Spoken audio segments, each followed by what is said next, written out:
ഇന്നൊരു beef അച്ചാറിൻ്റെ video ആണ് കേട്ടോ, റെസിപ്പി വീഡിയോ ആണ്. അപ്പോൾ ഞാൻ 1.5 കിലോ ബീഫ് എടുത്തിട്ടുണ്ട്.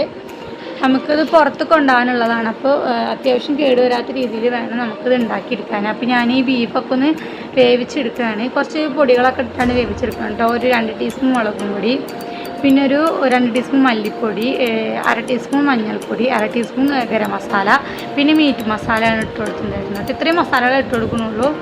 വേറെ കുരുമുളകും കാര്യങ്ങളൊന്നും ഇട്ട് കൊടുക്കണില്ല. നമ്മൾ ഈ മുളകും പൊടിയിൽ തന്നെ അത്യാവശ്യം എരിവുണ്ട്.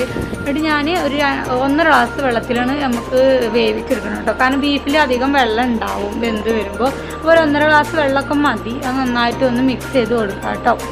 ഞാൻ മിക്സ് ചെയ്തതിന് ശേഷമാണ് ഉപ്പിടാൻ മറന്നത് കേട്ടോ. അപ്പോൾ അത് ഇട്ട് കൊടുത്തു. എന്നിട്ട് നന്നായിട്ടൊന്ന് മിക്സ് ചെയ്ത് കൊടുത്തു. നമ്മളെല്ലാ മസാലകളും എല്ലായിടത്തും എത്തും വേണം കേട്ടോ. ഒരു 5 വിസിൽ മതി. നമ്മൾ കൂടുതൽ വേവിച്ച് കഴിഞ്ഞാൽ നമുക്ക് ഇനി പൊരിച്ചൊക്കെ കൊടുക്കുമ്പോൾ അത് പൊടിഞ്ഞു പോകും. പിന്നെ ചിലപ്പോൾ കൊണ്ടുപോകാനുള്ളതല്ലേ, പുറത്ത് കൊണ്ടുപോകാനുള്ളതല്ലേ, അപ്പോൾ കേട് വരാനുള്ള സാധ്യത. അപ്പോൾ നന്നായിട്ടൊന്ന് മിക്സ് ചെയ്ത് കൊടുത്തതിന് അങ്ങനെ കുക്കറിൽ അടച്ചിട്ട് വെക്കാം. നമ്മൾ കുക്കറിൽ എന്ത് വെക്കാണ്, കഞ്ഞി ആവട്ടെ, ബീഫ് എന്ത് വേവിക്കാനും പുറത്തൊക്കെ അങ്ങനെ ഗ്യാസിലാവാണ്ടിരിക്കാൻ ടീസ്പൂൺ വെച്ച് കൊടുക്കാം കേട്ടോ. ഞാൻ എപ്പോഴും വെച്ച് കൊടുക്കാറുണ്ട്. ഇപ്പം നടക്കുന്ന സമയത്ത് ഞാൻ മറന്നുപോയി. പിന്നീടാണ് എനിക്ക് ഓർമ്മ വന്ന കയ്യിൽ ടീസ്പൂൺ വെച്ചിട്ട് ഞാൻ വെച്ചില്ല എന്ന് പറഞ്ഞിട്ട് പിന്നെ അത് വെച്ച് അടച്ച് വെച്ചു കേട്ടോ. പിന്നെ ഒരു 5 വിസിൽ വന്നപ്പോൾ തന്നെ ബീഫ് കുഴപ്പമില്ലാത്ത രീതിയിൽ വന്നിട്ടുണ്ട് കേട്ടോ. ഈ ഒരു രീതിയിൽ വെന്താൽ മതി. നമുക്ക് നല്ലെണ്ണയിലാണ് പൊരിച്ചെടുക്കുന്നത് കേട്ടോ. നമ്മൾ അച്ചാർ ഇടണവും നല്ലെണ്ണയാണ്. അത് നന്നായിട്ട് വെളിച്ചെണ്ണ നല്ലെണ്ണയൊക്കെ ഒഴിച്ചതിന് ശേഷം അതൊന്ന് പൊരിച്ചെടുക്കുക കേട്ടോ. നമ്മൾ 2 ട്രിപ്പായിട്ടാണ് പൊരിച്ചെടുക്കുന്നത്. ചിലപ്പോൾ പൊട്ടിത്തെറിക്കലൊക്കെ ഉണ്ടാകാൻ വെള്ളത്തിലോട് കൂടി നമ്മൾ എടുത്തിടല്ലേ. ജസ്റ്റ് ഒന്ന് കളറൊന്ന് മാറിക്കഴിഞ്ഞാൽ ഒരു മുറുകി കഴിഞ്ഞാൽ ആ വെള്ളമൊക്കെ ഒന്ന് വറ്റിക്കഴിഞ്ഞാൽ നമുക്ക് ആ ബീഫ് എടുക്കാം കേട്ടോ. കാരണം അച്ചാറാകുമ്പോൾ കുറച്ച് വെള്ളമൊക്കെ നമുക്കത് വറ്റിപ്പോണം. പൊരിച്ചെടുക്കുമ്പോൾ അതിൽ നിന്ന് അങ്ങനെ പോകും കേട്ടോ.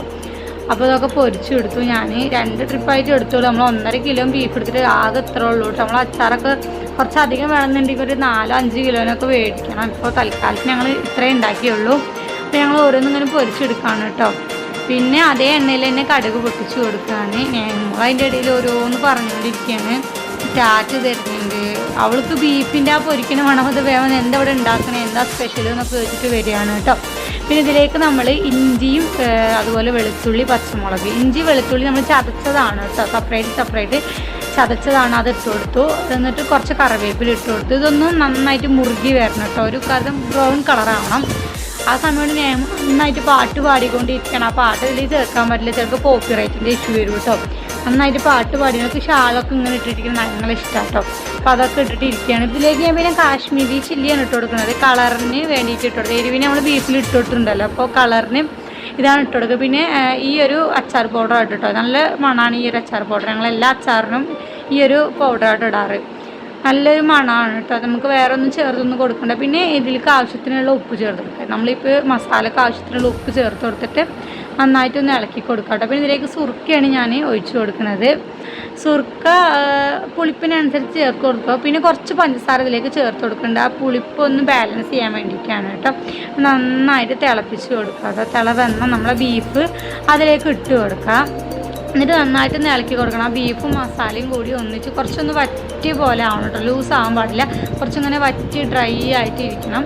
അപ്പോഴാണ് ആ ഒരു ടേസ്റ്റ് ഉണ്ടാവുള്ളൂ. നമ്മൾ ആ മസാല മൊത്തം ബീഫിലേക്ക് പിടിച്ചാൽ കേട്ടോ. എന്നിട്ട് നന്നായിട്ട് അതിന് ഇളക്കി കൊടുക്കുക. അടിപൊളി ടേസ്റ്റാണ്. നമുക്ക് വേറെ ഒന്നും വേണ്ട. ഈ അച്ചാർ തന്നെ മതി കേട്ടോ ചോറൊക്കെ കഴിക്കാൻ. ഇതിപ്പോൾ നേഹമോൾക്ക് കൊണ്ടുപോകാൻ വേണ്ടിയിട്ടാണ് കേട്ടോ ഉണ്ടാക്കുന്നത്. അവൾ ഉപ്പാൻ്റെ അടുത്തേക്ക് പോവുകയാണ്. അപ്പോൾ അതിന് വേണ്ടിയിട്ട് ഉണ്ടാക്കി കൊടുക്കണം. അവൾ ഉപ്പാക്കും അവൾക്കൊക്കെ വേണ്ടിയിട്ട് ഉണ്ടാക്കി കൊടുക്കണം. അവൾ ഇങ്ങനെ കഴിച്ചുകൊണ്ടിരിക്കുകയാണ്. ഇത് ഉണ്ടാക്കാൻ നല്ല ടേസ്റ്റ് ഉണ്ട് ഉമ്മ, അടിപൊളി എന്ന് പറഞ്ഞുകൊണ്ടിരിക്കുകയാണ് കേട്ടോ. അപ്പോൾ എല്ലാവരും ട്രൈ ചെയ്ത് നോക്കുക. നമ്മുടെ ചാനലൊക്കെ ഒന്ന് സബ്സ്ക്രൈബ് ചെയ്യുക, ലൈക്ക് ചെയ്യുക, ഷെയർ ചെയ്യുക. അപ്പോൾ അടുത്ത വീഡിയോ വരെ ബൈ.